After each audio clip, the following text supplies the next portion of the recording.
Thank you for joining us today. My name is Jo Grady and I am the General Secretary of UCU.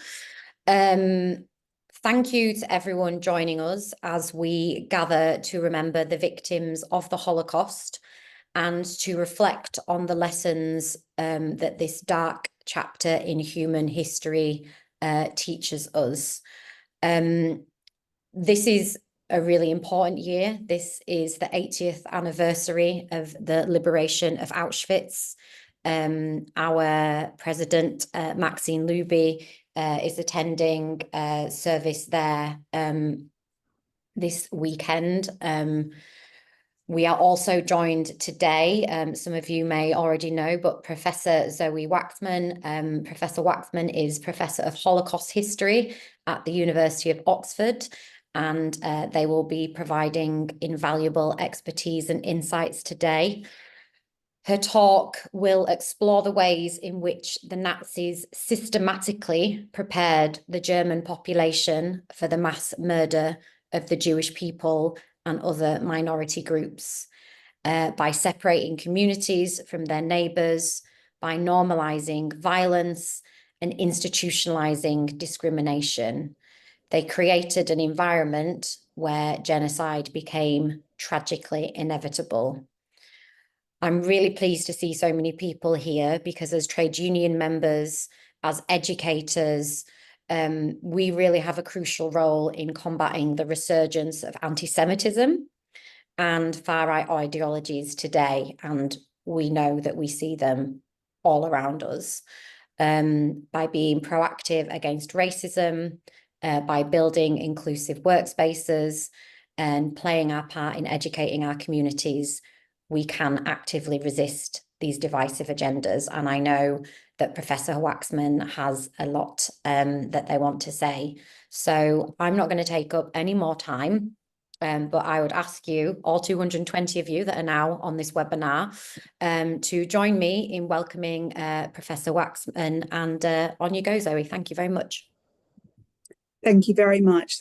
Thanks for inviting me. It's a great pleasure to be here. On Holocaust Memorial Day, we remember the 6 million Jewish men, women and children who were murdered during the Holocaust and the millions victimized and murdered under the Nazi regime, including the Roma and Sinti, disabled people, gay men and other minorities, as well as political opponents. We also honor the memories of those persecuted and murdered in subsequent genocides. For a better future is the theme of this year's Holocaust Memorial Day. However, as is widely acknowledged, before we can plan for the future, we must learn from the past.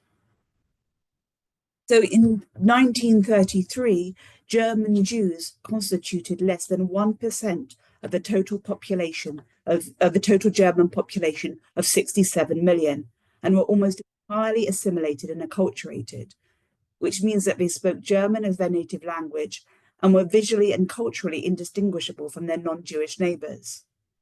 They had fought for the German army in World War I and won medals for their service. Yet, and this is the crucial point, in just a few years, the Nazi Party managed to persuade an entire nation, a culturally enlightened and technologically advanced nation, that these same people constituted a threat so dangerous that they needed to be expelled from civil society and ultimately the world, thereby laying the groundwork for murder on an industrial scale.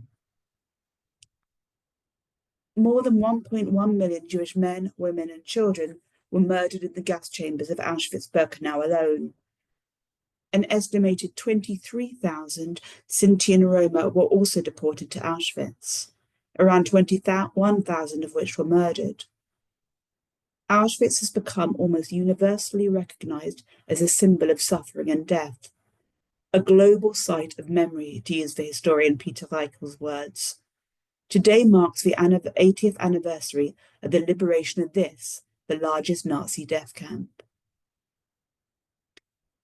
Yet Auschwitz, of course, was not founded until 1940. Yet, as the historian Kim Wunzman has shown in her brilliant work Before Auschwitz, which I will be drawing on heavily today, the Nazis had been interning Jews in concentration camps ever since coming to power in 1933, isolating them from German society and intimidating them into fleeing from their homeland. Germans were encouraged to boycott German shops, doctors, and lawyers. And in May 1933, books by prominent Jewish liberal and leftist writers were burnt as part of the struggle against the non-German spirit. Ludwig Neumann was a German Jewish businessman and owner of an industrial clothing company. He had fought with the German army during the First World War and received an Iron Cross for his bravery. In 1938, as a result of anti-Jewish measures, he was forced to sell the family's clothing business and was imprisoned in Dachau concentration camp as a danger to the Aryan race. He was just one of many. The Jews were accused of a whole range of sins, ranging from Germany's humiliating defeat in World War I to the Depression. Like the majority of the 40,000 Jewish camp inmates imprisoned in the years 1933 to 1939, Neumann was released on the condition that he leave Germany immediately. Extraordinarily fortunate in being one of the very few permitted to emigrate to Britain. So I'm getting to the heart of their lecture. A necessary precursor to the Nazis' murderous campaign was also eradicating political opposition, namely the left, through the arrest and imprisonment of anti-Nazi politicians, trade unionists, communists, social democrats, followers of the liberal parties, and those deemed generally to be politically unreliable, such as intellectuals and journalists. And merely wearing glasses could mark someone out as an intellectual. Although the official name of the Nazi Party was the National Socialist German Workers' Party, there was no room in Nazi Germany for trade unions. This was both because trade unions were seen as rooted in Marxism and therefore regarded as a Jewish-inspired movement aimed at dividing German society, and because unions were regarded as an obstacle to the Nazi total control of the working class. In May 1933, trade unions were shut down, their headquarters and records seized, and their leaders imprisoned. Gustav Schäfer, chairman of the Munich branch of the German Trade Union Association, was arrested and sent to the Dachau concentration camp. After the war, where he bore witness at the Nuremberg trials, he stated, we bore witness and still bear witness today for human dignity and justice. The unions were replaced by the German Labour Front, which supported the Nazi agenda and disseminated Nazi propaganda among the workers. Jews were excluded from membership, and collective bargaining and the right to strike were also outlawed. Approximately 200,000 political prisoners were detained at one time or another in 1933. Those who had been particularly prominent politically or culturally, both Jews and non-Jews, were violently dragged from their homes and beaten and humiliated in the streets. In the Nazi press. And this served as both a deterrent and a means whereby other individuals could take pleasure in the misery of those less fortunate than themselves. The unfortunates were interned in police jails and prisons in special wings dedicated to extra-legal detention, or was euphemistically called protective custody. And when these filled up in ad hoc detention centres created in hotels, pubs, disused factories, town halls, factories, ships, and abandoned army barracks. It is important to note that these sites of cruelty and torture were not hidden, but very much visible in the centres of towns and cities, and they became burned into the consciousness of the German people. That indeed was the idea.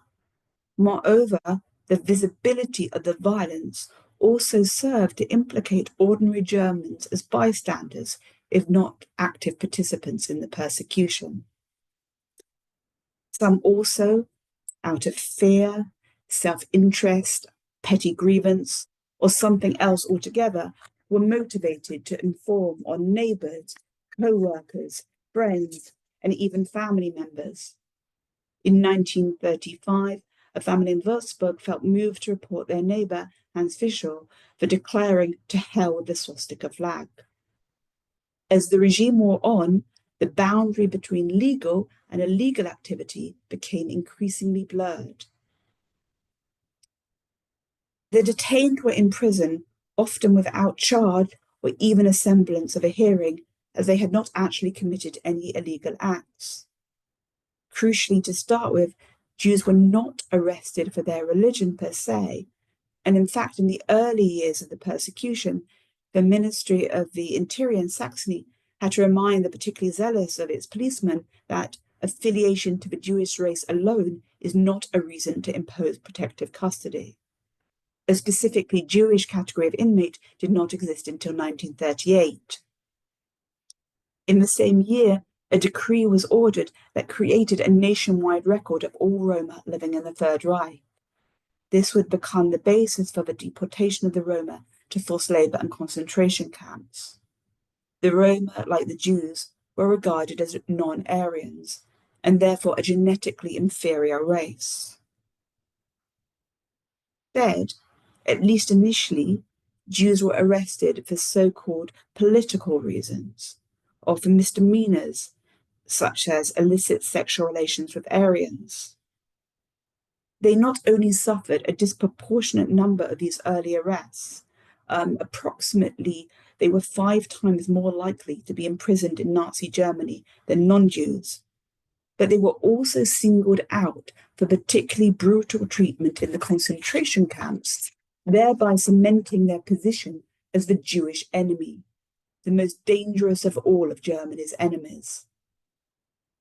The historian Zoë Waxman cites the case of a Jewish man called Franz Solmis, a social democratic journalist and local councillor who was interned in a prison in Hamburg in September 1933. He managed to document his experiences on cigarette papers which he had hidden in his watch.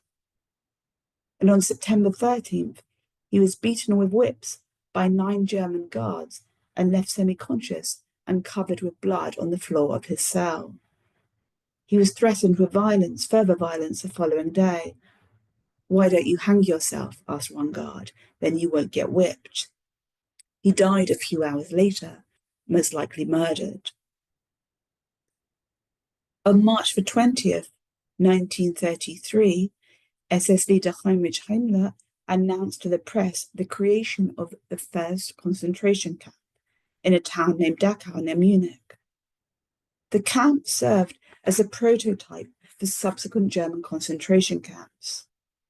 Its initial purpose was to imprison all those left-wing activists who, quote, threatened the security of the state.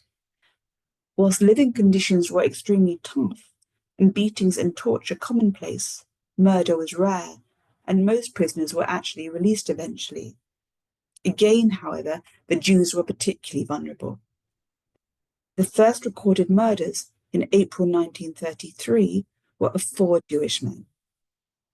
A group of drunken SS officers entered the camp's so-called Jewish bloc at dawn, having boasted earlier that, quote, in the next few days they would kill some Jews as a trial of strength. One wrote in what turned out to be his final letter from Dachau, "In my whole life, I never joined a party." He couldn't explain what, apart from his Jewishness, had caused his imprisonment. The death served to reinforce the swelling public consensus that the Jews were an alive and dangerous presence in Germany, a cancerous growth that would need to be eliminated for the public good. After the murders, the rest of the prison population were reassured that the 4 murdered prisoners had been shot trying to escape, thereby protecting society at large from these dangerous Jews.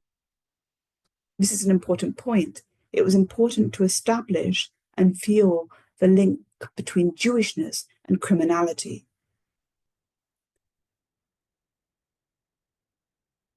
These early Jewish prisoners constituted a diverse variety of people with a broad spectrum of political views and occupations.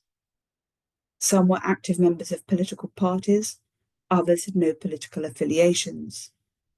They represented a wide variety of professions: teachers, lawyers, civil servants, rabbis, business owners, and the unemployed. Some were prosperous and less affluent, and others less affluent or even impoverished. Some were Zionists, others liberal or Orthodox believers, and still others didn't identify as Jews at all, but were atheists or baptized Christians. The Nazis used the early concentration camps and their brutal processes to transform Jewish life into an indistinguishable, homogeneous mass, a collection of subjects to a single object. And that object became synonymous with a liberal, democratic, enlightened politics poisoning German society. In other words, an international Jewish conspiracy, a politically cohesive group united on a global scale by racial bonds, prohibiting the potential for national loyalties.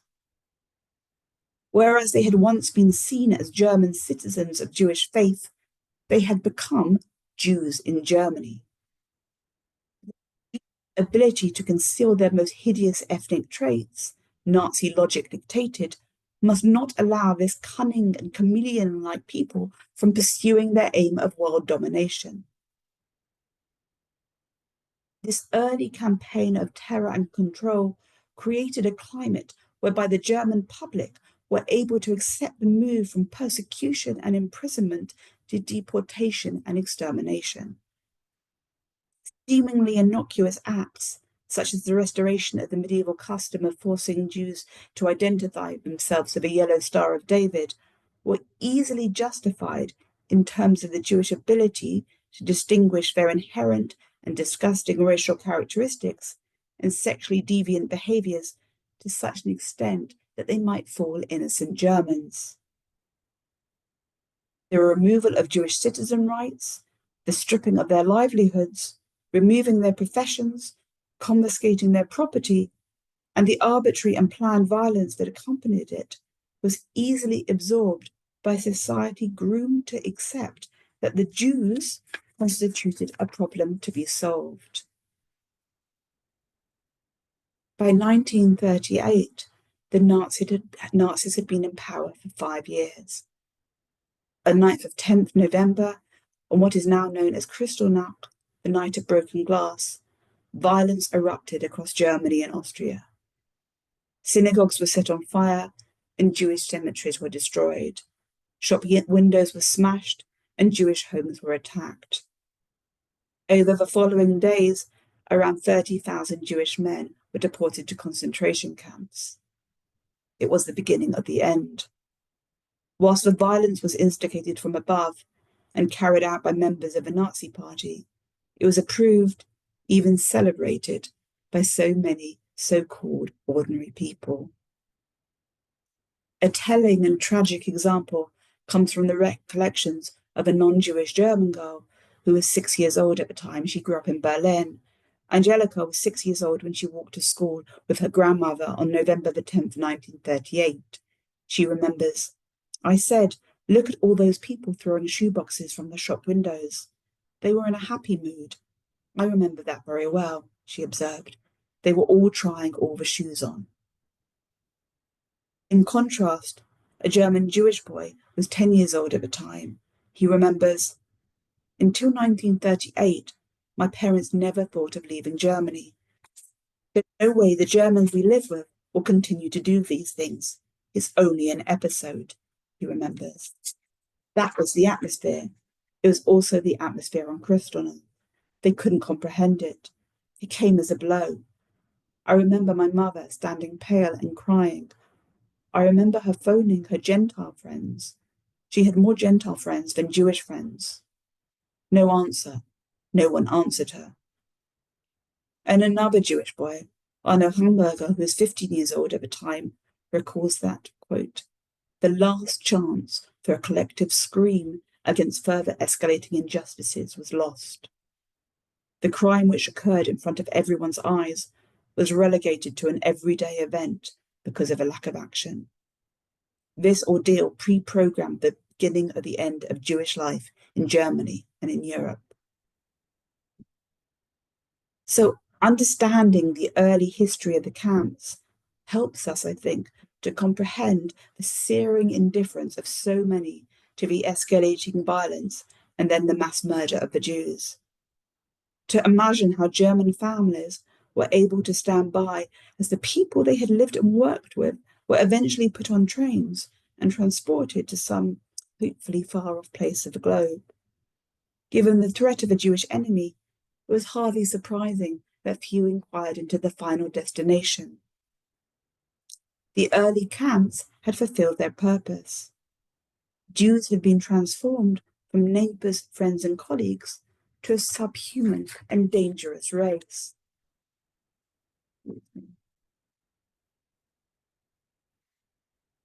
There were some, and not enough, who didn't embrace Nazism, who attempted to resist. Yet here again, the visibility of the early camps served a purpose. Who would risk not only their own arrest, but that of their loved ones? Some who were biding their time, hoping that what they were witnessing was an aberration, something which would pass, now realized instead that the time to speak had passed. As a German journalist and writer remarked in a post-war interview, I believe that a significant number of Berliners recognized too late that something inhuman was happening here. However, after Kristallnacht, he continued, from that moment on, nobody was able to deceive himself into thinking that nothing would happen. Of course, nobody believed that a total extermination would eventually occur. It was obvious that life would never again be even halfway normal in Nazi Germany. And as the Jews became increasingly absent from German society, there became an increased indifference to their fate. By the time the Jews were being deported in large numbers, they were already mostly out of sight. They were already absent from German classrooms, offices, hospitals, streetcars, and streets. Others didn't even have the excuse of ignorance. Take Heinrich Gregowski, a young man in his early 20s who worked for a German-run railway company.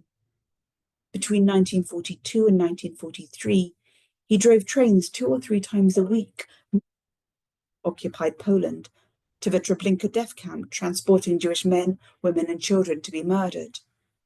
He was well paid for his work. He was also given copious amounts of vodka to drink to deal with the smell of the people packed into the trucks intended for animals days on end, without food or drink or access to toilet facilities. Gogowski himself estimated that he was responsible for taking 18,000 Jews to Treblinka. He said when after the war he discovered their fates, it became very difficult for him, and he had nightmares for the rest of his life. Nevertheless, without the active participation of the German railroad, the mass slaughter of the Jews would likely not have been possible. The details of the final solution might have remained a secret for most ordinary Germans. The Ministry of Propaganda imposed a censorship that prevented specific details reaching the German public. But at the same time, millions of Germans were repeatedly besieged with statements by newspapers, public posters, and radio waves outlining the fact that the persecution, extermination of the Jews was an act of retaliation and self-protection for the aggressive warfare inflicted on an innocent German people by international Jewry. Not only, did they argue, was international Jewry responsible for starting World War I, but it was intent on continuing it, and in the process would exterminate the German people. What would later become known as the Holocaust was therefore presented as a preemptive strike. The majority of the estimated 6 million Jews murdered during the Holocaust didn't perish in Auschwitz, but in the less well-known death camps of Belzec, Sobibor, Chelmno, Majdanek, and Treblinka. Still others were killed mainly by shooting in Eastern Europe or died of hunger and starvation in the ghettos. More died outside of the camps than within the camps. And still more, but without the camps, without the mentality created by the camps, by the early camps we've been exploring today, none of this murder would have been possible. It was the process of exclusion, of degradation, of transforming people into enemies, into things, a contagion that needed to be eradicated. That was the crucible out of which the annihilation of European Jewry was forged. In 1944, the philosophers Max Horkheimer and Theodor Adorno wrote that the blind murderer has always seen his victim as a persecutor against whom he must defend himself. These words, I think, continue to have resonance today, at a time when we are experiencing increasing financial, political, ecological, and humanitarian threats. And as history has shown, it is hardly surprising that we are simultaneously witnessing a return of extreme forms of nationalism and increasingly unstable popularism. Across Europe, right-wing parties promising cultural cohesion are gaining popularity. On Holocaust Memorial Day this year, we not only remember those whose lives were so brutally cut short, but also question how can we retain the significance of the Holocaust and of memorializing the Holocaust in our increasingly volatile world. How, in other words, to remember the historical specificity of the mass murder of the Jews while linking the relevance of its memory to the challenges we face in building a better future today. It is not enough to say that we would not have stood by to watch how the persecution of our neighbours played out, least of all still have cheered it on. And carefully about how we treat ethnic and political minorities, as well as those who we perceive as a hindrance to our prosperity or well-being. In our increasingly globalized, interconnected world, we are all implicated in the harms done to others, be it by omission or design. It is all too easy to feel overwhelmed by the challenges we face in building a better future. However, if there is one lesson to be learned from the events of 80 years ago, it is that we cannot wait for others to do the work for us. Thank you.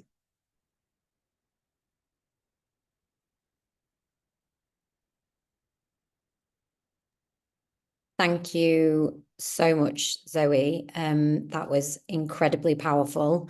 I know that Mary, who is our head of equality and policy, who I'll introduce to everyone who's here, is going to talk through Q&A with you. So for everyone, please welcome Mary Meekings. Mary is our head of equality and policy. Thanks, Mary.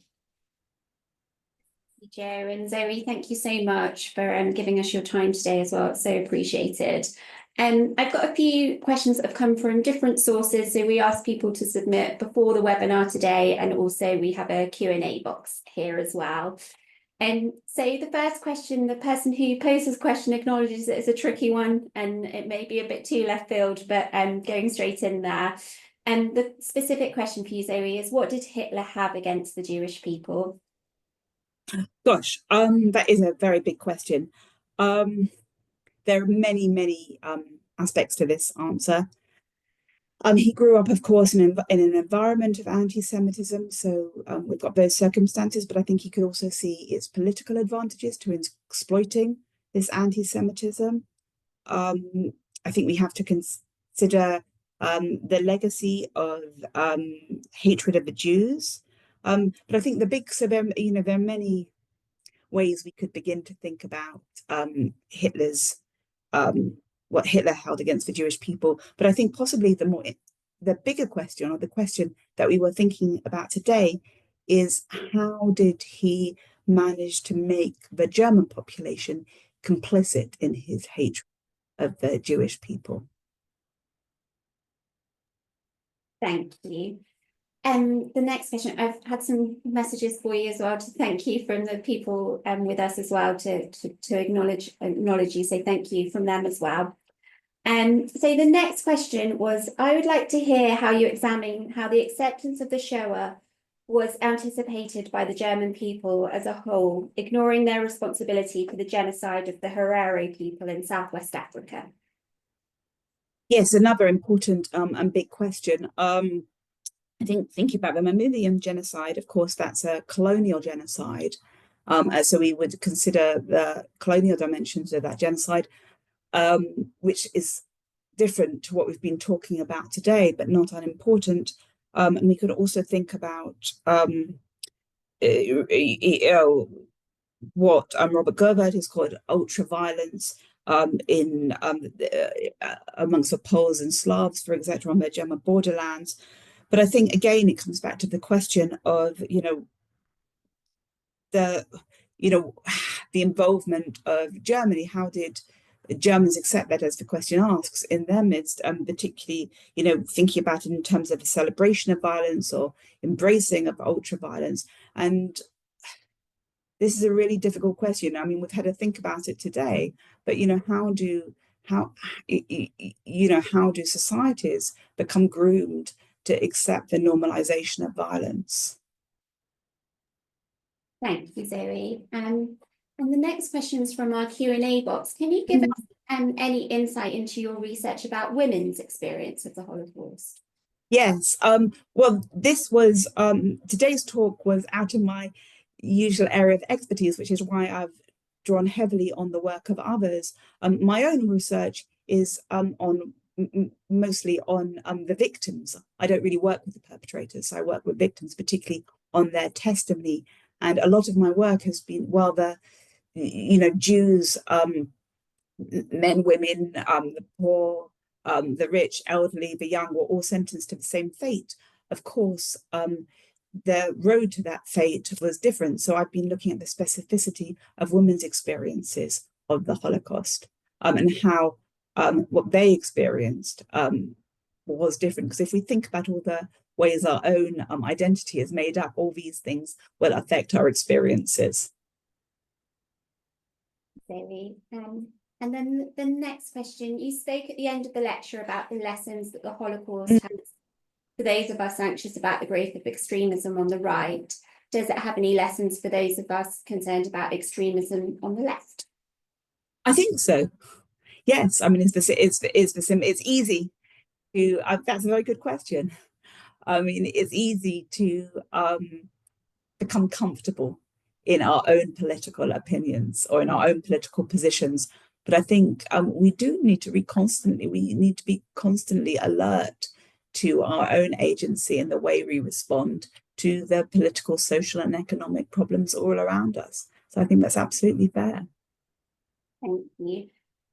We have a couple of questions about the research in this area as well. So someone submitted, I learned from Thomas Sharapto's study that the Germans systematically encouraged anti-Jewish riots and violence between 1939 and 1941, so very much speaking to what you were talking about, and carefully filmed and photographed these occurrences. But that was written about 30 years ago. So the person is asking, is there a study which has provided further understanding of this element of preparing the grounds for mass murder? Good question. There's many studies that look at the subject of preparing the ground for mass murder. The one I drew heavily on today is Kim Bunksman's book Before Auschwitz, and I would really strongly recommend it to everyone. It's a really excellent work. The question of photographs, I think, is also interesting. Because I think there's been a common misperception that that there was a silence around the Nazi crimes, and nobody knew what was going on. And even though the specifics of the details might not have been widely known, there was a lot known quite early on. And indeed, there are many photographs that have outlived the German crimes, the Nazi crimes. Thank you. And another one about research and teaching. So this person says that their own research and teaching has drawn at times on Zoë Waxman's book, Modernity and the Holocaust. And just ask for your view on the arguments made in that book, if that's possible. And does it connect in some way with your own research? Zygmunt Bauman's Modernity and the Holocaust. Of course, Bauman is a sociologist rather than a historian. And I say that because I think the book works better, if you like, as a critique of modernity rather than an explanation for the Holocaust. So I think it works very well as a critique of modernity, and it shows that modernity had much of the groundwork which allowed the Holocaust to happen. We're looking at bureaucratization, dehumanization of no longer seeing the face of the other, for example. But I think, and this is one of the problems in drawing lessons about the Holocaust, you also need to look, you can draw certain moral lessons and political lessons and ethical lessons, but you also need to look at the historical specificity of the particular political, social, and economic conditions that Nazism grew out of and which allowed the Holocaust to happen in the way that it happened. And we've been focusing on Germany today, but in recent years, there's been a growing awareness that the Holocaust could not have happened in the way that it happened without the support and complicity of local populations as well. So we're moving away from the idea of Germany as a perpetrator nation to the idea of perpetrator nations. But back to Bauman. So I think it's a useful book, but I think it's, maybe one book in our vast library that's still developing of how to begin to understand the events we've been beginning to look at today. Well, thank you. And questions on the Q&A are coming in really thick and fast now, and they're intersected with, there's also people just acknowledging you. So I will share all of those with you afterwards for sure. A question that kind of jumped out to me, is it's something we're really grappling with in trade unions, is how do we work and organise to fight the rise of the far right? Big question. But as a historian, are there some historical events where this fight was successful in preventing tragedies, and what can we learn from those? Yeah, I mean, that's a wonderful question, which I really wish I had the answer to. And actually, looking back, there were often small-scale protests and rebellions that did work when people organized themselves.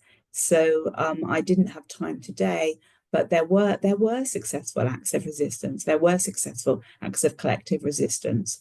And the Rosenstrasse protest, which was a group of German women who campaigned to get their husbands back.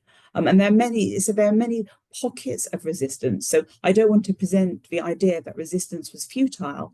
And I think what we need to do is learning from the past has become such a cliche, but that's possibly all we have. Yeah, thank you. This one's actually related to that, I think. So again, these are sort of big questions we're asking you to answer for us, but about Elon Musk. So someone has said about Elon Musk meeting the far-right group of Germany before their election. He said that Germans should stop being guilty about what happened during the Holocaust. Is he minimizing what happened and what we are remembering today?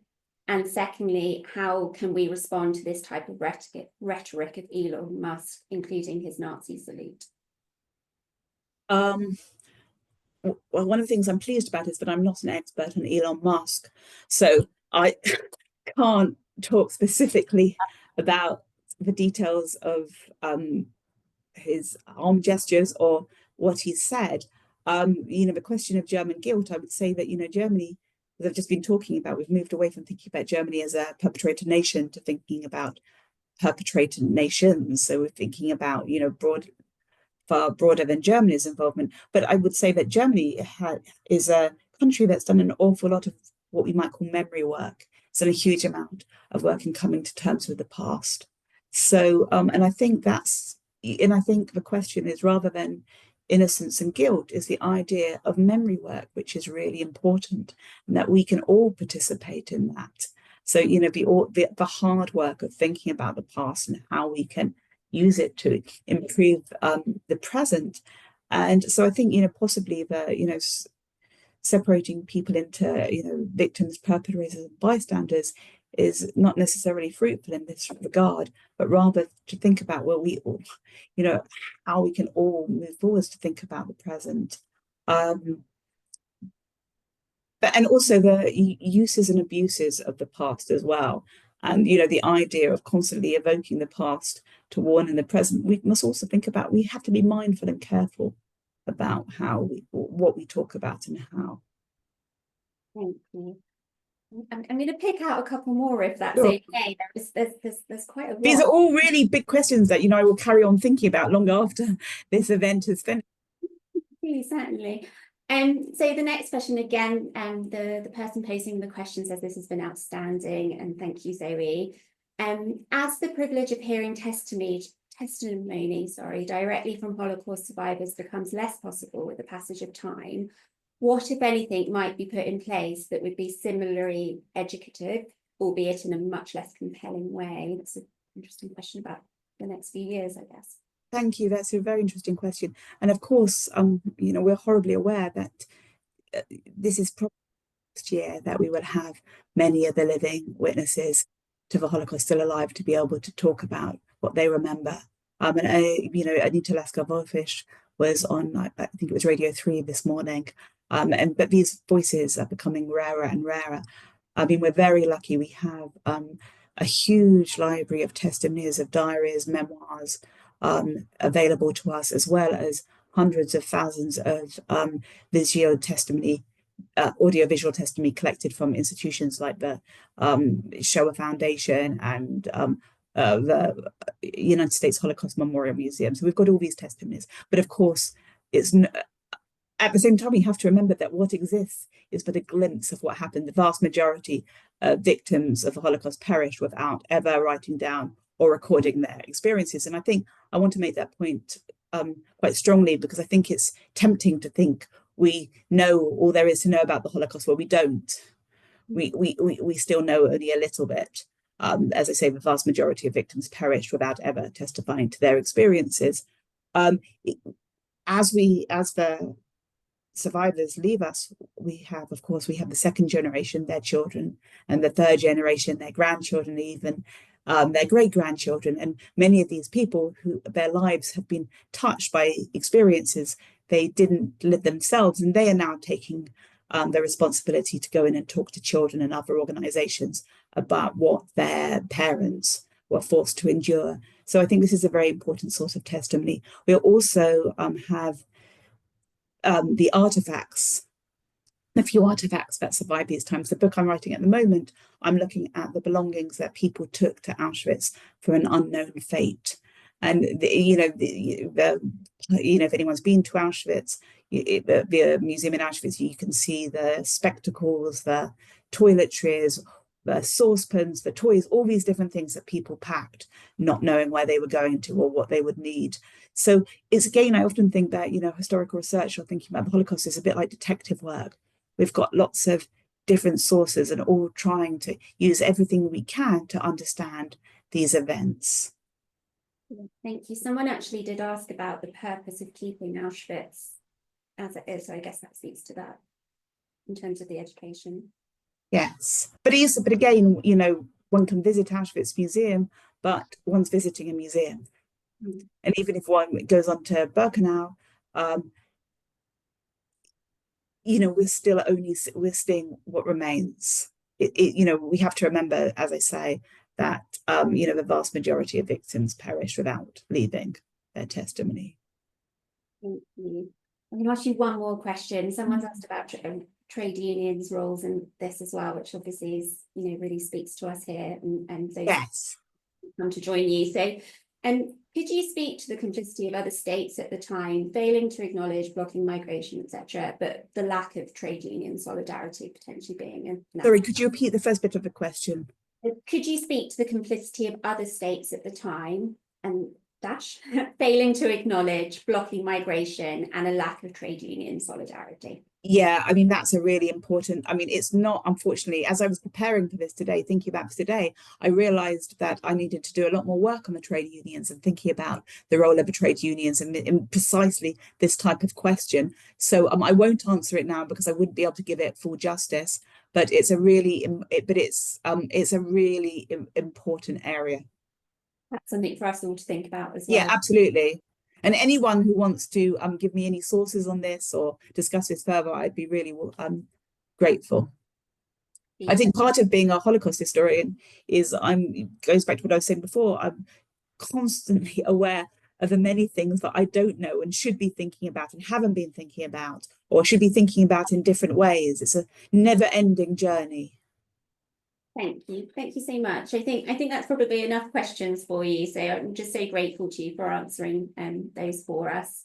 And I'll hand back to Jo to wrap us up. Thank you. Thank you, Mary. Thank you for guiding us through the Q&A, and thank you, Professor Waxman, for all of your contributions, not just the lecture that you gave, but engaging with all those different questions. I think, as you just said, and something I wanted to say to everyone who's joined us is we had over 20 questions submitted during this Q&A, and we had multiple questions submitted beforehand.